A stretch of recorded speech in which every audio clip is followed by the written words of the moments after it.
자, 서청원, 임명진 두 사람의 대결, 새누리당의 장례회 과연 기로에 쓴 겁니까? 관련 얘기 지금부터 나눠보겠습니다. 자, 지금 상황을 좀 정리를 해봤으면 좋겠는데 일단 서청원, 임명진 둘이 가깝다고 하는데 또 과거의 인생 역정에 비슷한 생각이 많았던 사람들인데 지금 아주 첨예하게 부딪히고 있습니다. 영상으로 준비했습니다. 국민의 눈높이에 그리고 스스로 자발적으로 한다.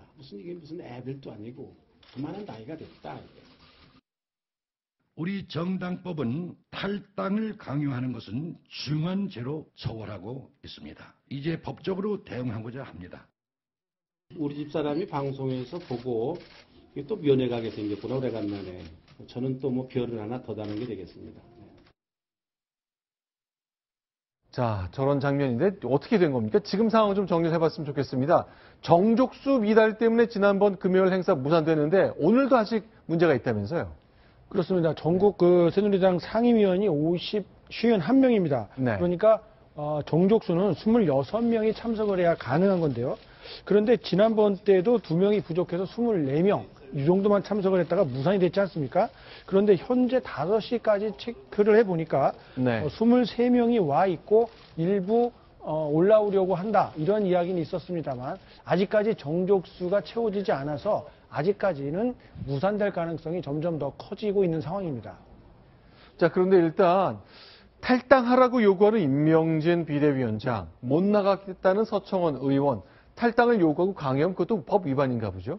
그런데 이게 이제 네. 서청원 의원이 오늘 이제 고소고발한 거 아닙니까? 탈당 네. 강요죄다. 이게 왜 본인의 의지와 무관하게 나가라 이런 네. 식으로 강요를 하느냐. 이게 이래서 이제 고소를 했는데요. 네. 지난번에 그 친박 핵심들이 그 화성시에 네.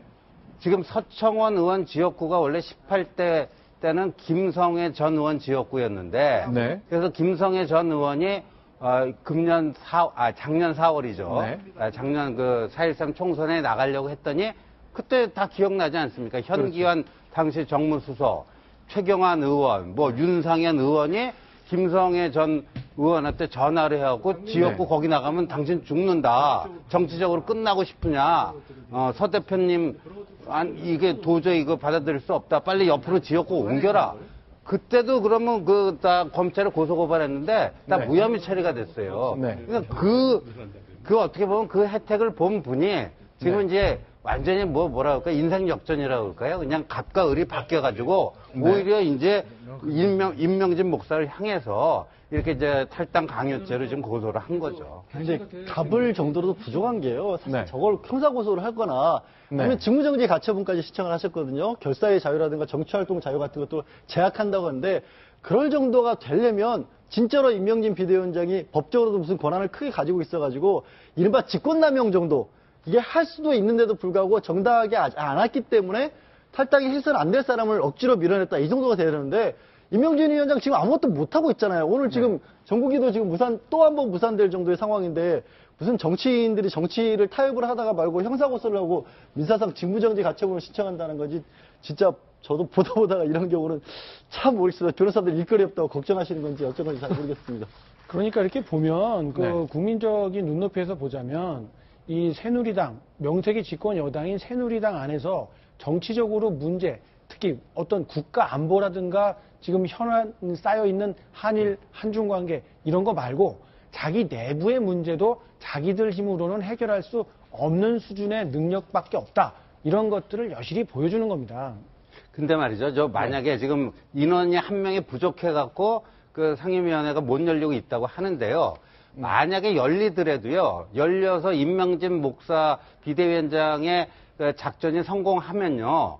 이제 비대위원을 구성을 하고 거기서 윤리위원회를 재구성을 해가지고 서청원 의원에 대한 징계를 하겠다는 건데요. 네. 그 징계의 수준이 지금 탈당을 해라. 근데 탈당 못 하겠다면 강제로라도 탈당시키는 걸 출당시킨다고 하지 않습니까? 네, 네. 근데 출당까지는 엄두도 못 내고 있어요. 왜냐하면 출당을 시키려면 네. 또 의원총회를 열어갖고 거기서 3분의 2 이상의 찬성을 받아야 되기 때문에 네. 3분의 2 이상의 찬성을 받는 거는 도저히 힘들다고 보고요. 네, 네. 지금 출당 전에 보면 당원권 그냥 당 안에 있지만 당원권 정지 있지 않습니까? 네. 이전에 정청래 전 의원도 무슨 뭐 막말했다고 해고 김종인 비대위원회에서 당원권 정지시킨 거 아닙니까? 네. 그거거든요. 그러니까 네. 나가는 것 쫓아내는 것도 아니에요. 기껏해야 임명진 비대위원장의 작전이 성공한다 할지라도 서청원 위원에게 주어지는 징계는 당원권 정지입니다. 네, 그럼 제가 궁금한 게 지금 이제 저 비대위원 구성을 위한 상임 전국위원회 지금 안 열리고 있잖아요. 몇 번째 반복되고 있거든요. 그럼 이 새누리당의 주요 구성원들은 지금 임명진 비대위원장이 들어와서 서청원 의원 탈당을 요구한 그 과정이라는 거 부당하다고 생각하는 겁니까? 왜 우리는 멀쩡하게 잘하고 있는데 남이 들어와가지고 왜 이래라 저래라 하느냐 그 얘기인가요? 그게 이제 법리적으로 부당한지 어떤지를 떠나서, 네. 서청원 의원과 최경환 의원 또, 아직까지 공식, 이름은 안 밝히고 있지만, 네. 그 서청원 의원과 최경환 의원과를 지지하는 우리가 아주 핵심 골수 친박들이 있지 않습니까? 그 사람들의 세력이 만만치 않다라는 그거가 이제 여실히 지금 나타나고 있는 게 아닌가 보여집니다. 예, 지금 화면에 보면 가운데 임명진 비대위원장이 있고 맨 왼쪽에 서청원 의원 몇 년 전 사진입니다만 이렇게 손잡고 있던 그런 사이잖아요. 자, 그러나 어쨌건 임명진 위원장 아까 방금 전에 이제 음성을 소개해드렸습니다만 내가 뭐 감옥 가게 되면 이제 면회 오겠다라고 부인이 농담하더라. 그리고 나는 오랜만에 별 하나 더 달게 생겼다. 구속돼 여러 번 된 적이 있고 예전에 70년대, 80년대 이제 민주화 운동하면서 여러 가지 옥고도 치르고 그러지 않았습니까?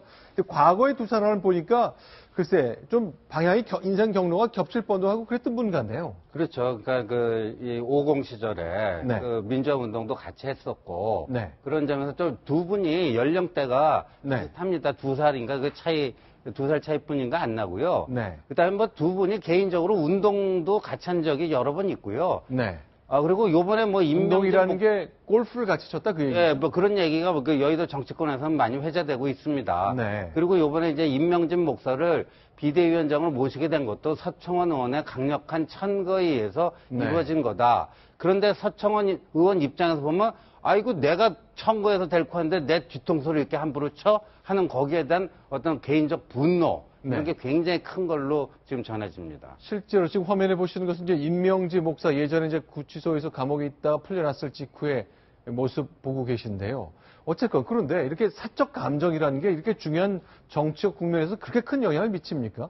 사실은 서청원 의원이 얘기하는 거 보면 사실은 내가 탈당한 뒤에 내가 지금 8선 의원이니까 나를 국회의장으로 만들 것도 우리끼리 얘기하고 그랬었다면서 별의별 얘기 다 공개했잖아요. 예, 별의별 얘기 다 공개했는데 저는 네. 임명진 목사께서요. 네. 그래도 나름대로 민주화 운동을 하신 분이고 그 시민단체인 경실련 창립 아주 핵심 멤버였는데 네. 이번에 새누리당 비대위원장으로 가면서 그 경실련에서도 영구 제명되면서 네. 일종의 이제 불명예처럼 된 거 아닙니까? 네. 그 새누리당에 대해서 국민 대다수가 눈길을 주지 않았는데 본인이 갔으면 뭔가 뭐 칼을 꺼냈으면 뭐라도 뭐 무라도 찌르라는 얘기가 있지 않습니까? 근데 네. 임명진 목사가 새누리당 비대위원장으로 갔는데 아무것도 안 됐더라 하면요. 저분 평생 살아온 명예가 네. 만약에 실추되고 남은 인생이 아닌 말로 고로워지는. 네. 그러니까 저분으로서는 뭔가 한 가지 뭔가를 해내고 오는 그런 모습을 강단 있는 모습을 보여줘야 되는데 거기서 이제 타깃을 네. 서청원 의원과 최경환 의원으로 잡은 건데요. 네. 저는 그것도 조금 이상한 게 네. 아니 무슨 할복 얘기도 하고 그랬잖아요. 네네. 근데 탄핵당한 건 박근혜 대통령 아닙니까? 그러면 네. 박근혜 대통령에 대한 당원권 정지부터 논의하는 게 맞았는데 네. 그거는 좀 건너뛴 상태에서 서청원 최경환을 타깃으로 잡아갖고 네. 이렇게 해버린 그것도 조금 고개가 갸우뚱해지는 대목이긴 합니다. 자, 지금 이 시각 현재 오늘 이제 2시부터 연다 그랬습니다만 6시 22분 지나고 있습니다만 아직 새누리당은 정족수 채우지 못해서 전국 상임위 열지 못하고 있습니다. 자, 안 되면 이틀 뒤에 또 열고 하겠습니다. 이렇게 약속을 했습니다만 실제로 친박 의원들이나 소장파 의원들은 이런 식으로 해서는 안 된다라는 의견도 적지 않게 있는 것 같습니다. 서청원 그리고 임명진 두 사람의 대결 국면 계속 이어지고 있습니다. 새누리당 추락에 추락을 거듭하고 있습니다. 자, 지금까지 새누리당 이야기를 좀 정리해봤습니다. 이동일 차장은 여기서 인사드리고 새로운 패널 다시 한번 모시겠습니다. 고맙습니다.